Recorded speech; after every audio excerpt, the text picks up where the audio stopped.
নমস্কার, জ্যোতির্ময় দেবশ্রী। খুবই গুরুত্বপূর্ণ ট্রানজিট, সেটা নিয়ে আবারও বলতে চলে এসেছি। এখন যে সময়টা চলছে সেই সময় প্রচুর গ্রহের ট্রানজিট হচ্ছে, সেটা নিয়ে আলোচনা। বৃহস্পতি গ্রহর ট্রানজিট নিয়ে আলোচনা শুরু করেছিলাম, সেই আলোচনাটা কন্টিনিউ করছি। আমরা জানি 2 জুন বৃহস্পতি গ্রহ পুনর্বসু নক্ষত্র নিয়ে কর্কট রাশিতে গোচর করবে। কর্কট রাশিতে বৃহস্পতি উচ্চস্থ। এই উচ্চস্থ স্থান কর্কট রাশিতে এখানে থাকবে 1 বছর, কিন্তু বৃহস্পতির অতিচারী গতি চলছে। অতিচারী গতি চলার ফলে আমরা 2025-এও দেখেছি বৃহস্পতি গ্রহ 1 বছর কিন্তু এক ঘরে থাকেনি, পরপর 3টে ঘরে ট্রানজিট করেছিল, বৃষ, মিথুন, কর্কট। সেই রকম ভাবে আবারও কিন্তু আমরা কর্কট রাশি, মিথুন রাশি, কর্কট রাশি, কন্যা রাশি, সিংহ রাশি, 3টে রাশিতেই আমরা মোটামুটিভাবে বৃহস্পতিকে দেখতে পাবো। অতিচারী গতির একটা যে রেজাল্ট, সেটা হলো অতি দ্রুত ফল দেয়। এবারে আমরা দেখুন, আমরা যখন কোনো সিদ্ধান্ত নেই, সেটা যদি ভেবে চিন্তে না নিই, সিদ্ধান্ত আমাদের ভুল হতে পারে। সেরকম ভাবে অতিচারী গতি যখন চলে, তখন কিন্তু মানুষের সিদ্ধান্তের অনেক ধরনের ভুল হয়। আবার অতিচারী গতির ফলে আমরা খুব দ্রুত একটা ভালো রেজাল্ট পেতে পারি। আমরা প্রাকৃতিক দিক থেকে যেটা দেখব, আমরা এখন বৃহস্পতিকে পাচ্ছি কর্কট রাশিকে, যেটা জলরাশি, এবং শনিকে পাচ্ছি আমরা রেবতী নক্ষত্রে, সেটাও জলরাশি। অর্থাৎ দুটো জলরাশিতে যখন অবস্থান করবে, তখন কিন্তু আমরা বেশি পরিমাণে জল, ঝড়, বৃষ্টি, সুনামি, টর্নেডো, অর্থাৎ জলটা বেশি আমরা পাবো। প্রাকৃতিক আবহাওয়ার দিক থেকে বলছি, জলটা বেশি আমরা প্রাপ্তি, মানে আমাদের জীবনে ঘটবে। আমরা দেখছি সারা পৃথিবীতে এটাই কিন্তু হবে, জল, ঝড়, বৃষ্টি। দেখুন, আমাদের যে কালটা চলছে, এটা গ্রীষ্মকাল। আমরা কিন্তু জানি যে বৈশাখ, জ্যৈষ্ঠ এটা গ্রীষ্মকাল, এবং গরমটা প্রচন্ড পরিমাণে পড়ে। আমরা সেই গরমটা কি অনুভব করতে পারছি না। কি কারণে? এমনিতেই রয়েছে শনি মীন রাশিতে, জলরাশিতে।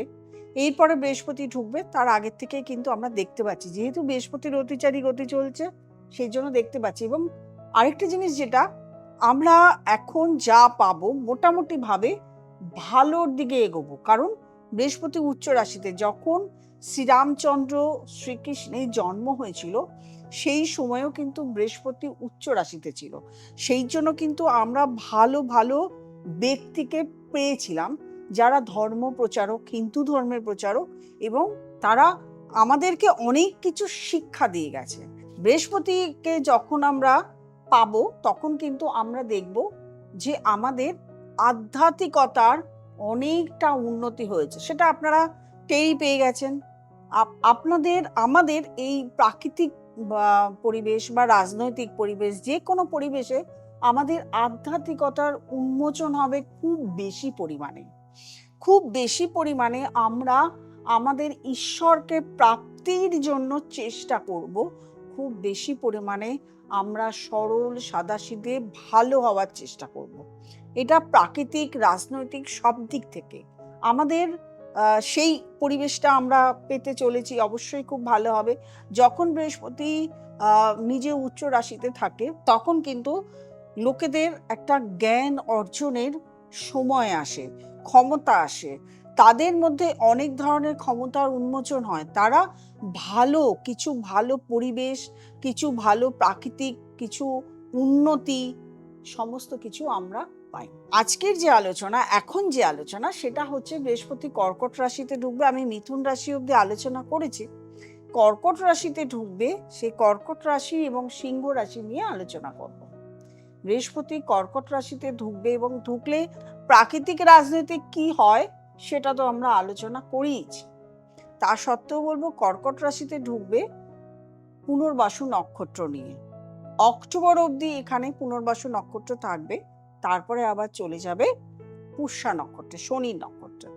অক্টোবর অবধি বলি কারণ নক্ষত্র পরিবর্তনগুলো যখন আমরা সবসময় বলছি যে কোন নক্ষত্র যাচ্ছে, কি পরিবর্তন হচ্ছে, সেটা যেমন সবসময় আলোচনা করছি, আমি শুধু বলে দিই অক্টোবর অবধি, তারপর তো আবার আলোচনা থাকবে। সারা বছর ধরে আপনাদের সামনে চেষ্টা করি সব ধরনের ট্রানজিট নিয়ে আলোচনা করার। এই অক্টোবর অবধি কর্কট রাশির জাতক জাতিকাদের প্রথমে উন্নতি হবে তার জ্ঞানের, তার নলেজের। সে অনেক কিছু এই সময় শিখবে, জানবে এবং তার কাজ করার অনুভূতি, তার চিন্তাধারার সংবেদনশীলতা, তার আধ্যাত্মিক চেতনা সমস্ত কিছু উন্মেষণা হবে। এবং এই যে অক্টোবর অবধি যে পরিশ্রমটা কর্কট রাশির জাতক জাতিকারা করবে তার রেজাল্টটা পেয়ে যাবে, কারণ যখন শনি নক্ষত্রে আসবে তখন তার রেজাল্টটা পেয়ে যাবে। সুতরাং কর্কট রাশির জাতক জাতিকাদের বলবো এই সময় প্রচন্ড নিজেকে কাজে ইনভলভ করুন। নিজে যে কাজ করেন সেই কাজটাকে বিচার করতে শিখুন। আপনার কোথায় ভুল আছে, কোথায় ভ্রান্তি আছে, সেইগুলোকে নিখুঁত করার চেষ্টা করুন। তাহলেই কিন্তু আপনি একটা উন্নতির চরম সীমায় পৌঁছানোর সময় আপনার এসে গেছে।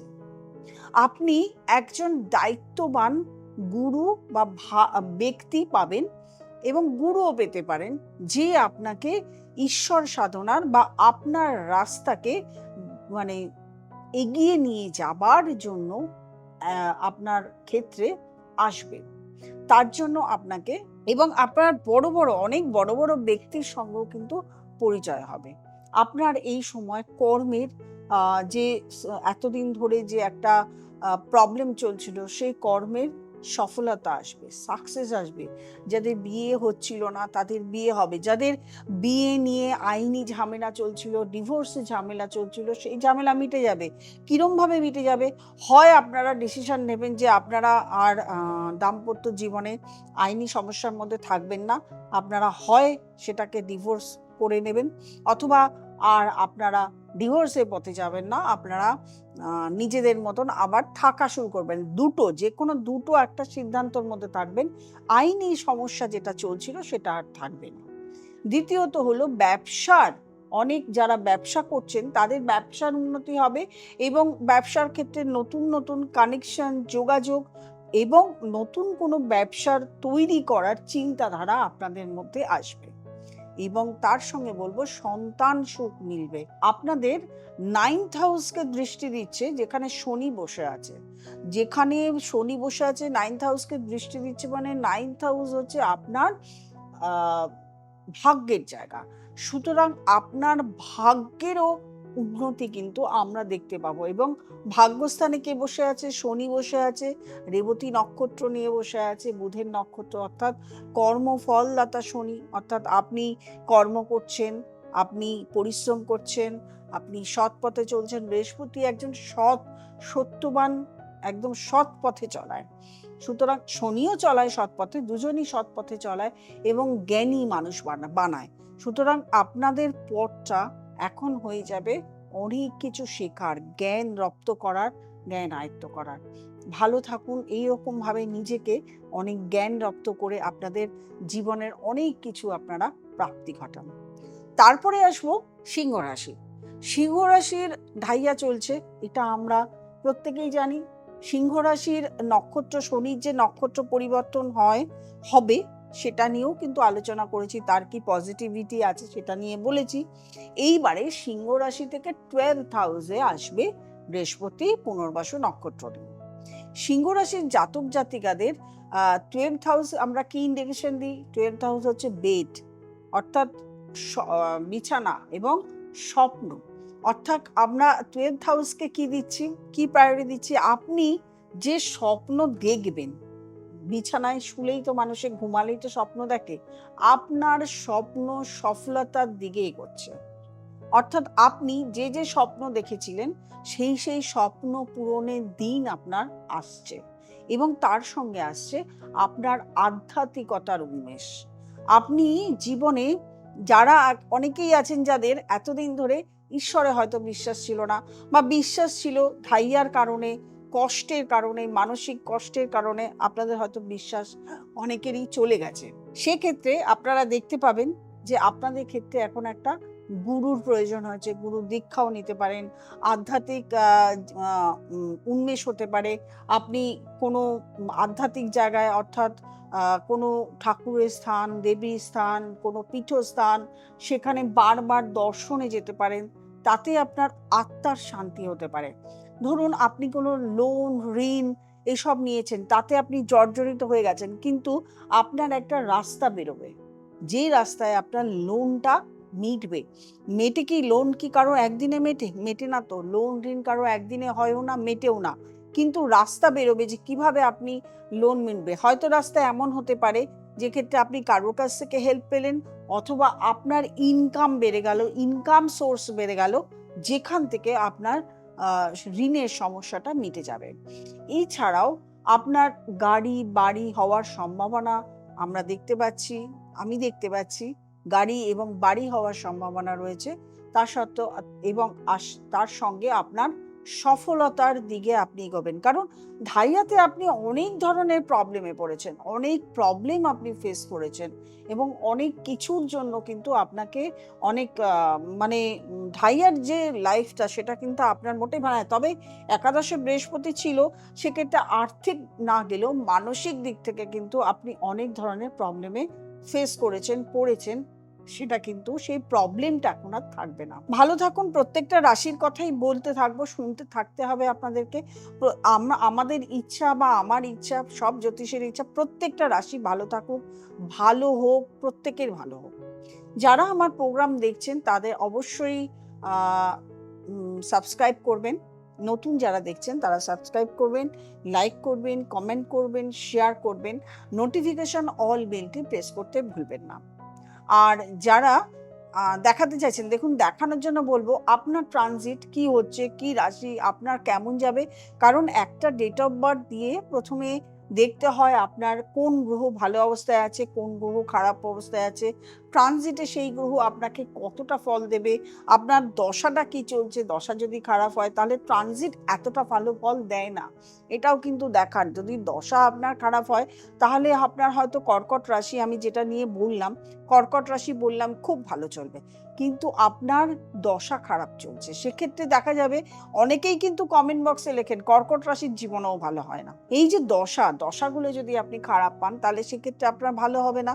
সেক্ষেত্রে আপনার একজন অ্যাস্ট্রোলজারের কাছে দেখানো অবশ্যই প্রয়োজন, যাতে আপনার এই দশাটাকে বা এই ট্রানজিটটাকে আপনি কাজে লাগাতে পারেন। কাজে লাগালেই আপনি সাকসেসফুল, আপনি ভালো থাকতে পারবেন। তার জন্য নিচে যে নাম্বার রয়েছে, নাম্বারটিতে ফোন করবেন, বুকিং করবেন, চেম্বারে চলে আসবেন, অথবা অনলাইন কনসালটেশন নেবেন। যারা নিচ্ছেন দূরে থাকেন তারা তো অনলাইন নেয়নি, আর যারা কাছাকাছি থাকেন তারা তো চেম্বারে আসেন। প্রত্যেকে ভালো থাকুন, আনন্দে থাকুন। নমস্কার।